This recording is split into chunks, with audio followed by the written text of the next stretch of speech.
2025ஆம் ஆண்டின் உலகின் மகிழ்ச்சியான நகரங்களின் பட்டியலில் ஐக்கிய அரபு அமீரக தலைநகரான அபுதாபி முதலிடம் பிடித்துள்ளது.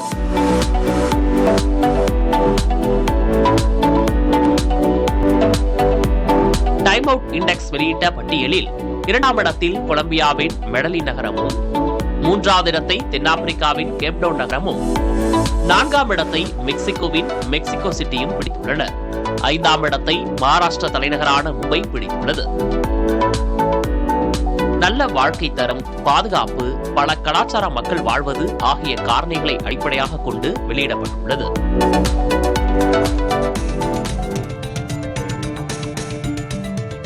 தங்கம் விலை உயர்வின் வேகம் குறித்து பிரபல தொழிலதிபர் ஹர்ஷ் கோயங்கா சுவாரஸ்யமான ஒப்பீடு ஒன்றை வெளியிட்டுள்ளார். 1990 1 கிலோ தங்கம் வாங்கும் விலைக்கு மாருதி 800 கார் வாங்கும் நிலை இருந்ததாக அவர் கூறியுள்ளார். 2000ஆவது ஆண்டில் 1 கிலோ தங்கத்தின் விலையும் ஒரு மாருதி எஸ்டீம் காரின் விலையும் சமமாக இருந்ததாக கூறியுள்ளார். 2005இல் இது டொயோட்டோ இனோவா காருக்கு சமமாகவும் 2010இல் ஃபார்ச்சுனர் காருக்கு சமமாக இருந்ததாகவும் கூறியுள்ளார். 2019இல் 1 கிலோ தங்கம் விலை ஒரு BMW கார் வாங்கும் அளவுக்கு இருந்ததாகவும், தற்போது அதன் விலைக்கு ஒரு லேண்ட் ரோவர் காரையே வாங்கிவிடலாம் என்றும் அவர் கூறியுள்ளார். இதே நிலை தொடர்ந்தால் 2040இல் ஒரு விமானத்தின் விலையும் 1 கிலோ தங்கம் விலையும் சமமாக இருக்கும் என்று அவர் பதிவிட்டுள்ளார்.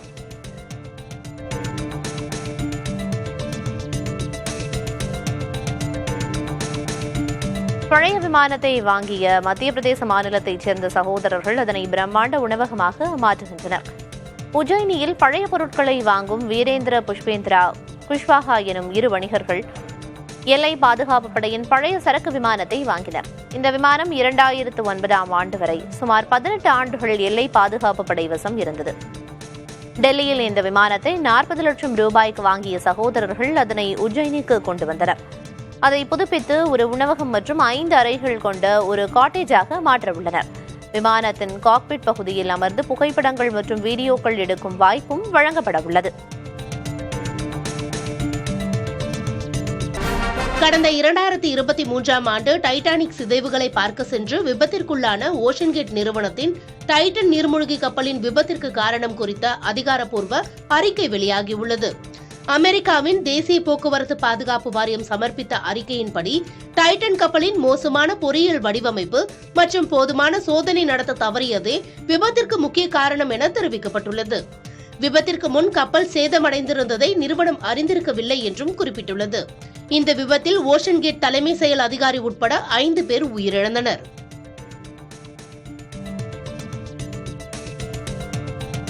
வாட்ஸ்அப் செயலியில் பயனர்கள் தங்களுக்கு நெருக்கமானவர்களின் ஸ்டேட்டஸ்களை தவறாமல் பார்ப்பதற்கு ஏதுவாக புதிய வசதி ஒன்று அறிமுகப்படுத்தப்பட உள்ளது. பொதுவாக வாட்ஸ்அப் பயன்படுத்துவோர் தங்கள் கான்டாக்ட்ஸில் உள்ள அனைவரின் ஸ்டேட்டஸ்களையும் பார்ப்பதில்லை. நண்பர்கள், குடும்பத்தினர் உள்ளிட்ட தங்களுக்கு நெருங்கியவர்களின் ஸ்டேட்டஸ்களை மட்டும் பார்ப்பது பழக்கமாக உள்ள நிலையில் அதற்கான புதிய வசதி அறிமுகப்படுத்தப்பட உள்ளது. இதற்கான சோதனை வாட்ஸ்அப்பின் பீட்டா வெர்ஷனில் மேற்கொள்ளப்பட்டு வருகிறது.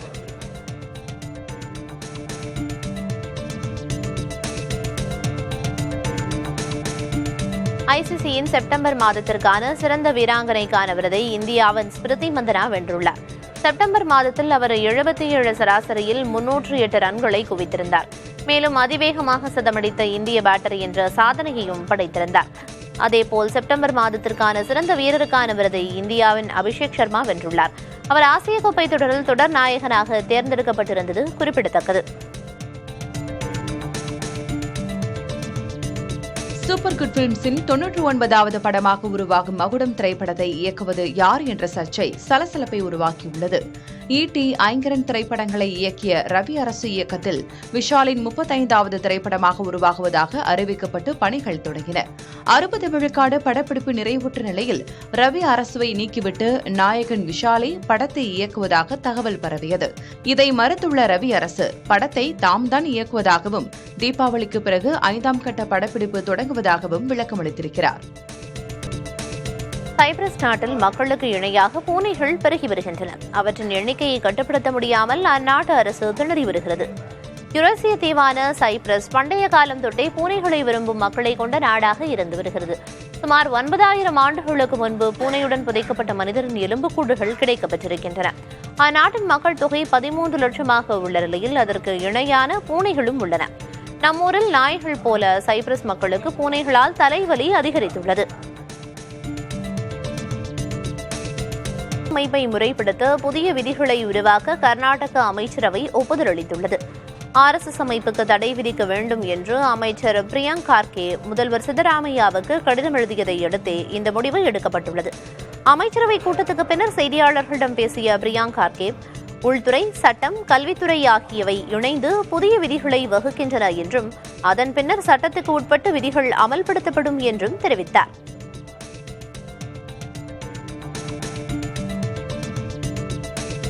தெலங்கானா மாநில அரசின் இதர பிற்படுத்தப்பட்டோருக்கான இடஒதுக்கீடு அதிகரிக்கப்பட்டதற்கு அந்த மாநில உயர்நீதிமன்றம் விதித்த தடையை நீக்க உச்சநீதிமன்றம் மறுத்துவிட்டது.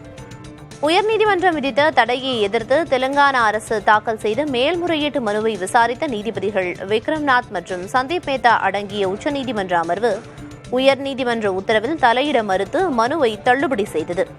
தெலங்கானா உள்ளாட்சி அமைப்புகளில் இதர பிற்படுத்தப்பட்ட வகுப்பினருக்கான இடஒதுக்கீட்டை 42 விழுக்காடாக உயர்த்தி மாநில அரசு பிறப்பித்த உத்தரவுக்கு தலைமை நீதிபதி அபரேஷ்குமார் சிங் தலைமையிலான உயர்நீதிமன்ற அமர்வு கடந்த 9ஆம் தேதியன்று தற்காலிக தடை விதித்திருந்தது. சென்னை கொடுங்கையூர் ஏரி உலை திட்டத்தை ரத்து செய்ய வேண்டும் என முதல்வர் ஸ்டாலினிடம் மார்க்சிஸ்ட் கம்யூனிஸ்ட் மாநில செயலர் சண்முகம் நேரில் கோரிக்கை விடுத்துள்ளார். தனது கட்சி MLA-க்களோடு முதல்வரை சந்தித்த அவர் கோவை பாரதியார் பல்கலைக்கழகத்திற்கு நிலம் வழங்கிய விவசாயிகளுக்கு இழப்பீட்டுத் தொகையை வழங்க வேண்டும் என்பன உள்ளிட்ட கோரிக்கைகளையும் முன்வைத்தார். பின்னர் பேட்டியளித்த சண்முகம், நிரந்தர பணியாளர்களாக உள்ள துப்புரவு தொழிலாளர்கள் அப்படியே தொடர நடவடிக்கை எடுக்க வேண்டும் என அரசை வற்புறுத்துவதாக கூறினார். தமிழ்நாடு முழுவதுமே இது ஒப்பந்த பணியாக மாற்றப்பட்டு பல ஆண்டு காலமாக நடைமுறையில் இருந்து கொண்டிருக்கிறது. அதிலிருந்து உடனடியாக அப்படியே எல்லாத்தையும் நிரந்தரப்படுத்துவது அல்லது அதிலிருந்து முற்றிலும் மாறுவது என்பது உடனடியாக அரசு செய்வது என்பது அது படிப்படியாகத்தான் செய்ய வேண்டும். ஆனால் ஏற்கனவே மாநகராட்சியில், நகராட்சியில் நிரந்தர பணியாளர்களாக இருக்கக்கூடியவர்களை நிரந்தர பணியாளர்களாகவே தொடர்வதற்குரிய நடவடிக்கை எடுக்க வேண்டும் என்பதை நான் அரசுக்கு மார்க்சிஸ்ட் கம்யூனிஸ்ட் கட்சியின் சார்பில் வற்புறுத்துகிறோம். மதுரை உள்ளிட்ட சில மாநகராட்சிகளில் தொடர்ந்து போராட்டம் என்பது நடைபெற்றுக் கொண்டிருக்கிறது. போக்குவரத்து தொழிலாளர்களுடைய போராட்டம் என்பது நடைபெற்றுக் கொண்டிருக்கிறது. இந்த தொழிலாளிகளுடைய பிரச்சனைகள் சம்பந்தமாக விரைவில் பேச்சுவார்த்தை நடத்தி தீர்வு காண வேண்டும் என்பதை வற்புறுத்துகிறார். தூத்துக்குடியில் இயங்கும் தனியார் தொழிற்சாலைகளில் உள்ளூர் இளைஞர்களுக்கு வேலை வாய்ப்பில் முன்னுரிமை அளிக்க வேண்டும் என புதிய தமிழகம் கட்சித் தலைவர் கிருஷ்ணசாமி வலியுறுத்தியுள்ளார். இது தொடர்பாக அரசு சிறப்பு சட்டம் இயக்க கோரி கிருஷ்ணசாமி தலைமையில் கண்டன ஆர்ப்பாட்டம் நடைபெற்றது. ஆர்ப்பாட்டத்தில் பல்வேறு கோரிக்கைகளை வலியுறுத்தி கண்டன முழக்கங்களை எழுப்பினர்.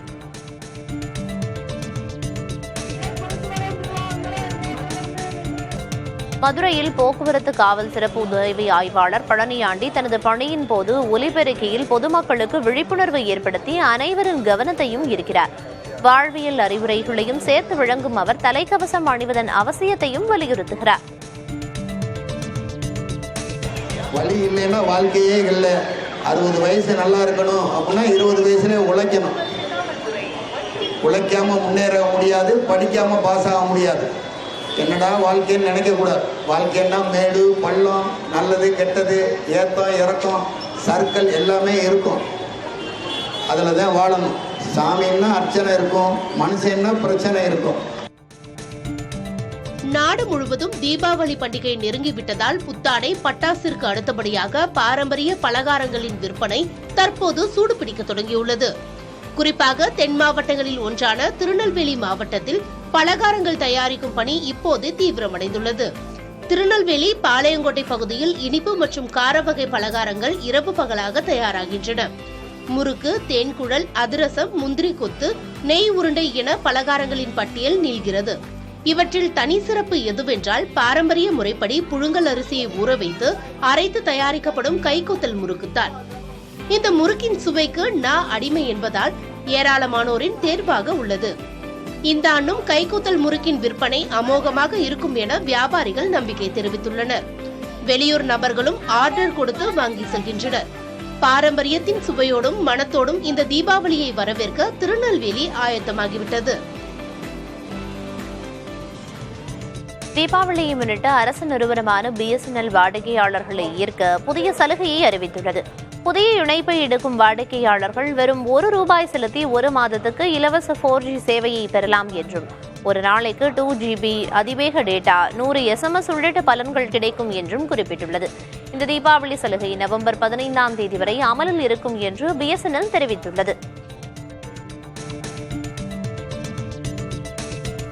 தீபாவளி பண்டிகையையொட்டி அரசு அலுவலகங்களில் லஞ்சம் மற்றும் பரிசு பொருட்கள் நடமாட்டம் அதிகரித்திருப்பதாக எழுந்த புகாரை தொடர்ந்து தமிழகம் முழுவதும் லஞ்ச ஒழிப்பு தடுப்பு பிரிவினர் 48 தனிப்படைகள் அமைத்து தொடர் கண்காணிப்பில் ஈடுபட்டு வருகின்றனர்.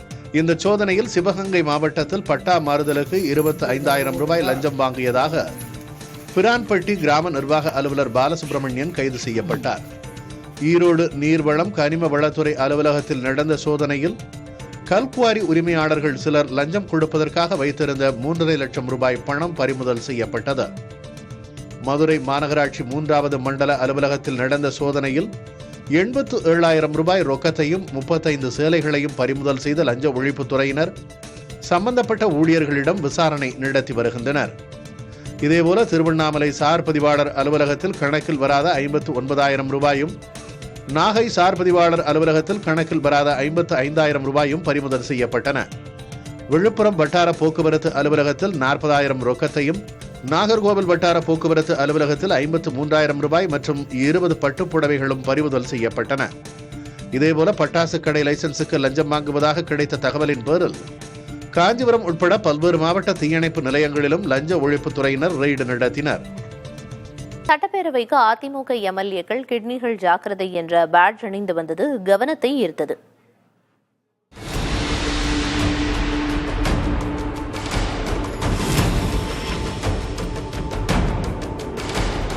சட்டப்பேரவை கூட்டத்தின் 3வது நாளில் அதிமுக MLAக்கள் கிட்னிகள் ஜாக்கிரதை என்று எழுதப்பட்ட பேட்ஜ் அணிந்து பேரவையில் கலந்து கொண்டு கவன ஈர்ப்பு போராட்டம் நடத்தினர். நாமக்கல் மாவட்டத்தில் நடந்த சட்டவிரோத சிறுநீரக மாற்று முறைகேடு தொடர்பாக திமுக அரசு உரிய விசாரணை நடத்தாமல் அலட்சியமாக செயல்படுகிறது என்று அதிமுக MLAக்கள் குற்றம் சாட்டினர். சிறுநீரக அறுவை சிகிச்சை முறைகேடு விவகாரம் குறித்து அவையில் உரையாற்றிய மருத்துவத்துறை அமைச்சர் சுப்பிரமணியன், IAS அதிகாரி வினித் தலைமையிலான குழு நாமக்கல் பள்ளிபாளையத்தில் ஆய்வு மேற்கொண்டதாகவும், இதில் இடைத்தரகர்கள் ஸ்டாலின் மோகன், ஆனந்த் ஆகியோருக்கு எதிராக வழக்கு பதிவு செய்யப்பட்டுள்ளதாகவும் கூறினார். மேலும் பெரம்பலூர் மாவட்டத்தில் உள்ள தனியார் மருத்துவமனையின் உறுப்பு மாற்று அறுவை சிகிச்சை உரிமம் ரத்து செய்யப்பட்டுள்ளதாகவும், இந்த புகாரில் 7 அரசு அதிகாரிகள் மீது நடவடிக்கை எடுக்கப்பட்டுள்ளதாகவும் அமைச்சர் சுப்பிரமணியன் தெரிவித்தார். எந்த மருத்துவமனை எவருடையதாக இருந்தாலும் சட்டப்படி நடவடிக்கை எடுக்கப்படும் என்றும், உறுப்பு மாற்று அறுவை சிகிச்சை ஆணையம் மறுசீரமைக்கப்பட்டுள்ளதாகவும் அமைச்சர் குறிப்பிட்டார். நாமக்கல் மாவட்டத்தில் ஏழை தொழிலாளர்கள் மூளைச்சலவை செய்யப்பட்டு சட்டவிரோதமாக சிறுநீரகங்கள் எடுக்கப்பட்டதாக குற்றச்சாட்டுகள் எழுந்தன. இதில் திருச்சி மற்றும் பெரம்பலூரில் உள்ள 2 தனியார் மருத்துவமனைகள் தொடர்புடையதாக கூறப்படுகிறது. ஆளுங்கட்சியினர் தொடர்புடைய மருத்துவமனை என்பதால் விசாரணையில் அரசு தாமதம் செய்கிறது என்ற குற்றச்சாட்டும் எதிர்க்கட்சியினரால் முன்வைக்கப்பட்டது. இந்த விவகாரத்தை விசாரிக்க தென்மண்டல IG பிரேமானந்த் சின்ஹா தலைமையில் சிறப்பு விசாரணை குழுவை சென்னை உயர்நீதிமன்ற மதுரை கிளை அமைத்துள்ளது குறிப்பிடத்தக்கது.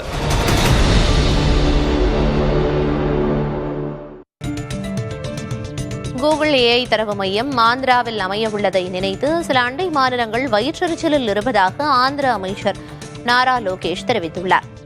கர்நாடக துணை முதல்வர் DK சிவகுமார் கூறிய கருத்துக்கு பதிலளிக்கும் வகையில் இதனை அவர் தெரிவித்துள்ளார். நாரா லோகேஷ் வெளியிட்டுள்ள எக்ஸ் பதிவில், ஆந்திர உணவு காரசாரமாக இருக்கிறது என்று சொல்கின்றனர் என்று குறிப்பிட்டுள்ளார். அதேபோல நமது முதலீடுகளும் காரசாரமானவைதான் என்றும் தெரிவித்துள்ளார். சில அண்டை மாநிலங்கள் ஏற்கனவே வயிற்றெரிச்சலில் இருப்பதாகவும் அவர் கூறியுள்ளார். பெங்களூருவில் உள்ள தகவல் தொழில்நுட்ப கட்டமைப்புகளை எந்த ஒரு நகரோடும் ஒப்பிட முடியாது என்று கர்நாடக துணை முதல்வர் DK சிவகுமார் கூறியிருந்தார்.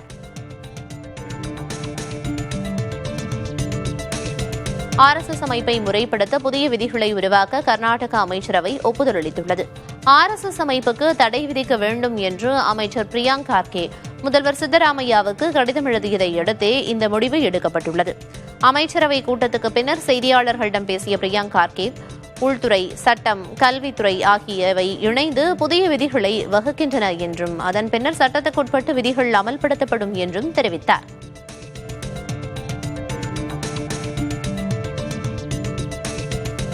தெலங்கானாவில் உள்ளாட்சி அமைப்புகளில் இதர பிற்படுத்தப்பட்டோருக்கு 42 விழுக்காடு இடஒதுக்கீடு வழங்கும் உத்தரவுக்கு தடை தொடரும் என உச்சநீதிமன்றம் தீர்ப்பளித்துள்ளது.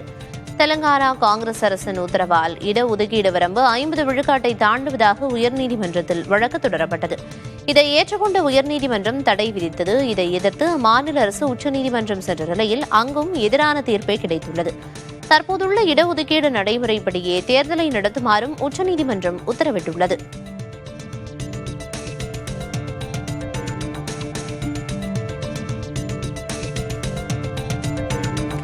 தமிழகம், புதுவை, காரைக்கால் பகுதிகளில் வடகிழக்கு பருவமழை தொடங்கியிருப்பதாக சென்னை வானிலை ஆய்வு மையம் அறிவித்துள்ளது.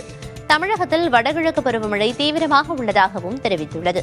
குமரிக்கடல் மற்றும் அதனையொட்டிய பகுதிகளில் வளிமண்டல கீழடுக்கு சுழற்சியும், தென்கிழக்கு அரபிக்கடல் மற்றும் அதனையொட்டிய லட்சத்தீவு பகுதிகளில் வளிமண்டல மேலடுக்கு சுழற்சியும் நிலவுவதாக தெரிவிக்கப்பட்டுள்ளது.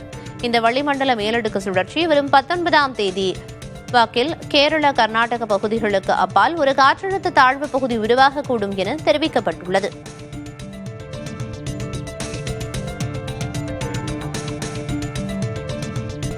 தூத்துக்குடி மாநகரில் மழைநீர் தேங்கிய பகுதிகளை அமைச்சர் கீதா ஜீவன் ஆய்வு செய்தார். தூத்துக்குடி மாநகர பகுதியில் கனமழை பதிவானது. இதனால் தூத்துக்குடி அரசு மருத்துவக் கல்லூரி மருத்துவமனை, கதிர்வேல் நகர், PNT காலனி உள்ளிட்ட பகுதிகளில் தண்ணீர் தேங்கியது. மழைநீர் தேங்கிய பகுதிகளை ஆய்வு செய்த கீதா ஜீவன் மழைநீர் தேங்காமல் இருக்க நடவடிக்கை எடுக்கப்படும் என தெரிவித்தார். கடந்த கால நிலைமை இல்லை, ஹெவி ரெயின் தான் பெஞ்சிருக்கு. ஒரே நேரத்தில் 2 மணி நேரத்தில் மொத்தமாக பெஞ்சதுனால இந்த ஒரு இது. ஆனால் நிறைய இடத்துல தண்ணி வடிஞ்சிருச்சு. ஒரு சில இடங்கள் மட்டும் சரி பண்ண வேண்டியிருக்கு. அதை பார்த்து GHலையும் ஒரு இடம் அடைச்சிருந்ததுனால அந்த தண்ணி ஃபுல்லாக எல்லா இடமும் ஏறிடுச்சு. இப்போ அதுக்கான வேலை நடக்குது, அதையும் சரி பண்ணிடுவாங்க.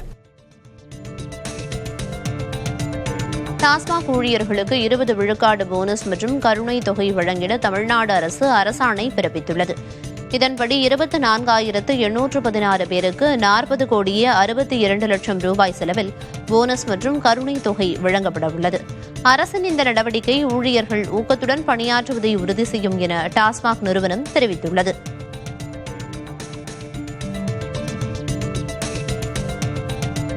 தீபாவளி நெருங்கும் நிலையில் சென்னை தியாகராய நகர் கடை வீதிகளில் மக்கள் குவிந்தனர். பண்டிகைக்கு சில நாட்களே இருப்பதால் புத்தாடைகள், அணிகலன்கள், வீட்டு உபயோகப் பொருட்களை வாங்க மக்கள் ஆர்வம் காட்டி வருகின்றனர். அதேபோல் தீபாவளிக்காக சொந்த ஊர்களுக்கு செல்ல உள்ள வெளிமாவட்டத்தினரும் தியாகராய நகரில் இறுதிக்கட்ட ஷாப்பிங்கை மேற்கொண்டனர்.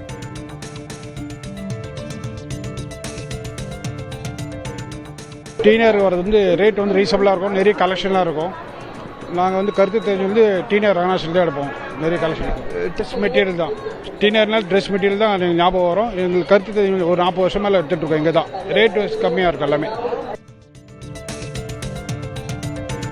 தீபாவளி பண்டிகையொட்டி மதுரை கடை வீதிகள் களை கட்டின. புத்தாடைகள் மற்றும் வீட்டு உபயோகப் பொருட்களை வாங்க 4 மாசி வீதிகள், விளக்குத்தூண், மஞ்சனக்காரன் தெரு, காமராஜர் சாலை, கீழவாசல் உள்ளிட்ட பகுதிகளில் வாங்க பொதுமக்கள் குவிந்தனர். மழையின் காரணமாக காலையில் வியாபாரம் பாதிக்கப்பட்ட போதிலும் மாலை வேளையில் விற்பனை அமோகமாக நடைபெற்றது. இப்பயுமே காலையில இருந்து மழை, அதனால இப்பதான் கிளம்பி வர்றோம். நாங்க கூட்டம் செம கூட்டம்னே, இன்னும் நேரம் ஆக இன்னும் கூட்டம் வரும். ரொம்ப லேட்டஸ்ட்டாக வந்திருக்கு. நல்லா ட்ரெண்டிங்கான ஃபேஷன்ஸில் நல்லா வந்திருக்கு எல்லா கடையிலையுமே. இன்னொன்று அஃபோர்டபுள் ரேட்லேயுமே இருக்குது. மதுரையோட ஸ்பெஷல் அது. ஸோ அந்த ரேட்லேயுமே இருக்குது. ரொம்ப நல்லா இருக்குது. பட் இன்னும் கொஞ்சம் நடக்கிறதுக்கு கொஞ்சம் பாதை அந்த சைட்லலாம் வசதி பண்ணி கொடுத்தா இன்னும் நல்லாயிருக்கும். தமிழ்நாடு சட்டப்பேரவை சபாநாயகர் ஜனநாயக படுகொலை செய்வதாக பாமக தலைவர் அன்புமணி ராமதாஸ் விமர்சித்துள்ளார். தனது அறிக்கையில் அவர் பாமகவின் சட்டப்பேரவை குழுவிற்கு புதிய தலைவர், துணைத் தலைவர் உள்ளிட்ட நிர்வாகிகள் தேர்வு செய்யப்பட்டது குறித்து சபாநாயகர் அப்பாவுக்கு முறைப்படி தகவல் அளித்து 22 நாட்கள் ஆவதாக குறிப்பிட்டுள்ளார். ஆனால் பாமக சட்டப்பேரவை குழு தலைவராக புதிதாக தேர்ந்தெடுக்கப்பட்டவர் அங்கீகரிக்கப்படவில்லை எனவும், சட்டப்பேரவை குழு தலைவர் என GK மணிக்கே வாய்ப்பு வழங்கப்பட்டு வருவதாகவும் கூறியுள்ளார். இந்த விவகாரத்தில் சபாநாயகரின் செயல்பாடுகள் நியாயமற்றவை என குறிப்பிட்டுள்ள அன்புமணி, தங்களுக்கு தாளம் போடுபவர்களை பதவியில் நீட்டிக்க திமுக அரசு அனுமதித்திருப்பதாக சாடியுள்ளார். பாமகவை உடைக்க கருவியாக பயன்படுத்தப்பட்டவர்களை திமுக பாதுகாக்க துடிப்பதாகவும் குற்றம் சாட்டியுள்ளார்.